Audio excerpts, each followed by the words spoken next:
নমস্কার। মহাভারত পাঠের ১১তম পর্বে আজকে আমরা শুনতে চলেছি কচ ও দেবযানীর কাহিনী। জন্মেজয়ের অনুরোধে বৈশম্পায়ন কুরুবংশের বৃত্তান্ত আদি থেকে বললেন। ব্রহ্মার পুত্র দক্ষ প্রজাপতি তার ৫০টি কন্যাকে পুত্রতুল্য জ্ঞান করতেন। জ্যেষ্ঠ কন্যা অদিতি থেকে বংশানুক্রমে বিবস্ববান সূর্য, তারপর মনু, ইলা, পুরুরবা, তারপর আয়ু, নহুষ ও যযাতি উৎপন্ন হন। যযাতি দেবযানী ও শর্মিষ্ঠাকে বিবাহ করেন। ত্রিলোকের ঐশ্বর্যের জন্য যখন দেবাসুর বিরোধ হয়, তখন দেবতারা বৃহস্পতিকে এবং অসুররা শুক্রাচার্যকে পৌরোহিত্যে বরণ করেছিলেন। এই দুই ব্রাহ্মণের মধ্যে প্রতিদ্বন্দ্বিতা ছিল। দেবগণ যখন দানবগণকে যুদ্ধে মারতেন, তখন শুক্রাচার্য তার অপূর্ব বিদ্যা বলে তাদেরকে পুনরায় জীবিত করে তুলতেন। বৃহস্পতি কিন্তু এই বিদ্যা জানতেন না, সেই জন্য দেবপক্ষের মৃত সৈন্যরা আর বেঁচে উঠতে পারতেন না। দেবতারা বৃহস্পতির পুত্র কচকে বললেন, তুমি অসুররাজ বৃষপর্বার কাছে যাও, সেখানে শুক্রাচার্যকে তুমি দেখতে পাবে। শুক্রাচার্যের প্রিয় কন্যা দেবযানীকে যদি তুমি সন্তুষ্ট করতে পারো, তবে তুমি নিশ্চয়ই মৃত সঞ্জীবনী বিদ্যা লাভ করবে। কচ শুক্রের কাছে গিয়ে বললেন, আমি অঙ্গিরা ঋষির পৌত্র এবং বৃহস্পতির পুত্র, আমাকে আপনি শিষ্যরূপে গ্রহণ করুন। সহস্র বৎসর আমি আপনার কাছে থেকে শিষ্যত্ব পালন করতে চাই। শুক্রাচার্য সম্মত হলেন। গুরু ও গুরুকন্যার সেবা করে কচ ব্রহ্মচর্য পালন করতে লাগলেন। তিনি নৃত্য, গীত, বাদ্য ইত্যাদির মাধ্যমে এবং ফুল পুষ্প উপহার দিয়ে প্রাপ্ত যৌবনা দেবযানীকে তুষ্ট করতেন। সুগায়ক, সুবেশী, প্রিয়বাদী, রূপবান, মাল্যধারী পুরুষকে সকল নারীরাই স্বভাবত কামনা করে বসে। সেই জন্য দেবযানীও নির্জন স্থানে কচের কাছে গান গাইতেন এবং তার পরিচর্যাও করতেন। এই রূপে ৫০০ বৎসর গত হলে দানবেরা কচের অভিসন্ধি বুঝতে পারলেন।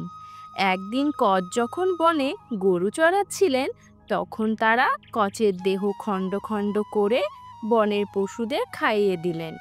কচ ফিরে এলেন না দেখে দেবযানী বললেন, পিতা, আপনার হোম শেষ হয়েছে, সূর্য অস্ত গেছে, গরুর পালও ফিরেছে, কিন্তু কচকে দেখছি না। নিশ্চয়ই কিছু তার অমঙ্গল হয়েছে। আমি সত্য বলছি, কচ বিনা আমি বাঁচব না। শুক্রাচার্য তখন সঞ্জীবনী বিদ্যা প্রয়োগ করে কচকে আহ্বান করলেন। কচ তখনই বনের পশুদের শরীর ভেদ করে হৃষ্টচিত্তে উপস্থিত হলেন এবং দেবযানীকে জানালেন যে দানবেরা তাকে বধ করেছিল। তারপর আবার একদিন কচকে হত্যা করলেন এবং শুক্রাচার্য তাকে পুনরায় বাঁচিয়ে দিলেন। তৃতীয়বারে দানবরা কচকে দগ্ধ করে তার ভস্ম সুরার সাথে মিশিয়ে শুক্রাচার্যকে খাইয়ে দিলেন। কচকে না দেখতে পেয়ে দেবযানী বিলাপ করতে শুরু করলেন। শুক্রাচার্য বললেন, অসুরেরা তাকে বারবার বধ করছে, আমি কি করব বলো? দেবযানী, তুমি শোক করো না। দেবযানী সরোদনে বললেন, পিতা, বৃহস্পতি পুত্র ব্রহ্মচারী কর্মদক্ষ কচ আমার প্রিয়, আমি তাকে অনুসরণ করতে চাই। তখন শুক্রাচার্য পূর্বের ন্যায় কচকে আহ্বান করলেন। গুরুর জঠরের ভিতর থেকে কচ বলে উঠলেন, ভগবান প্রসন্ন হন, আমি অভিবাদন করছি, আমাকে পুত্র জ্ঞান করুন। অসুররা আমাকে ভস্ম করে সুরার সঙ্গে মিশিয়ে আপনাকেই খাইয়ে দিয়েছে। শুক্রাচার্য দেবযানীকে বললেন, তুমি কিসে সুখী হবে বলো? আমার উদর বিদীর্ণ না হলে কচকে তুমি আর ফিরে পাবে না, আর আমি মরে গেলে কচকেও তুমি বাঁচাতে পারবে না। দেবযানী বললেন, আপনারা আর কচ দুজনেই আমার পক্ষে সমান, আপনাদের কারোর মৃত্যু হলে আমি আর বাঁচতে পারবো না। তখন শুক্রাচার্য বললেন, বৃহস্পতির পুত্র, তুমি সিদ্ধি লাভ করেছ।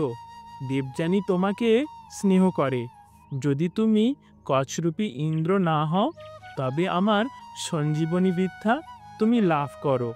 বৎস, তুমি পুত্ররূপে আমার উদর থেকে নিষ্ক্রান্ত হয়ে আমাকে পুনরায় বাঁচিয়ে দিও। গুরুর নিকট বিদ্যা লাভ করে তোমার যেন ধর্মবুদ্ধি হয় কচ।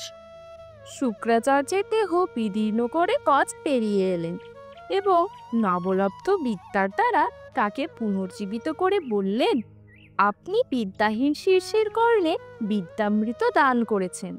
আপনাকে আমি পিতা ও মাতা জ্ঞান করি।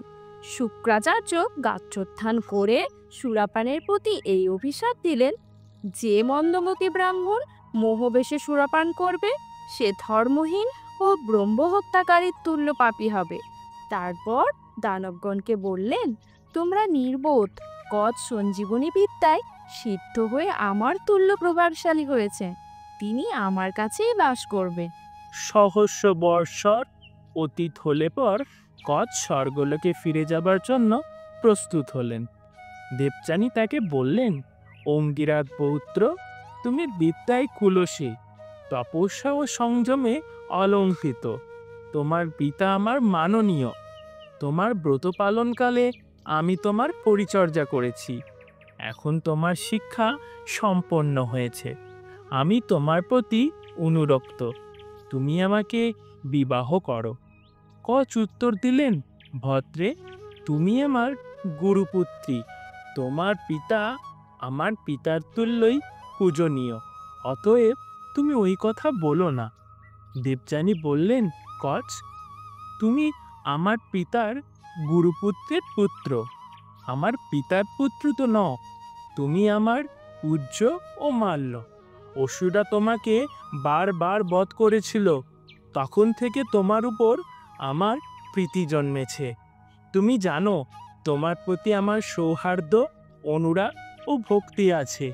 তুমি আমাকে বিনা দোষে প্রত্যাখ্যান করতে পারো না। কচ বললে, দেবযানী, প্রসন্ন হও। তুমি আমার কাছে গুরুরও অধিক। চন্দ্রনিভাননী, তোমার যেখানে উৎপত্তি, শুক্রাচার্যের সেই দেহের মধ্যে আমিও বাস করেছি। ধর্মত তুমি আমার ভগিনী। অতএব আর ওরূপ কথা বলো না। তোমাদের গৃহে আমি সুখে বাস করেছি।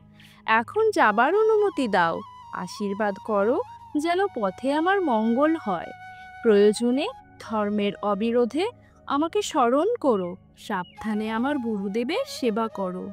দেবযানী বললেন, কচ, যদি আমার প্রার্থনা প্রত্যাখ্যান করো, তবে তোমার বিদ্যাও ফলমতী হবে না। কচ উত্তর দিলেন, তুমি আমার গুরুপুত্রী। গুরুরও সম্মতি দেননি যে জন্য সেই কাজ আমি করতে পারি না। তাই আমি তোমাকে প্রত্যাখ্যান করছি। আমি ধর্মসঙ্গত কথাই বলছি। তথাপি তুমি কামের বশে আমাকে অভিশাপ দিলে। তোমার যে কামনা তাও কিন্তু সিদ্ধ হবে না। কোনো ঋষিপুত্র তোমাকে বিবাহ করবে না।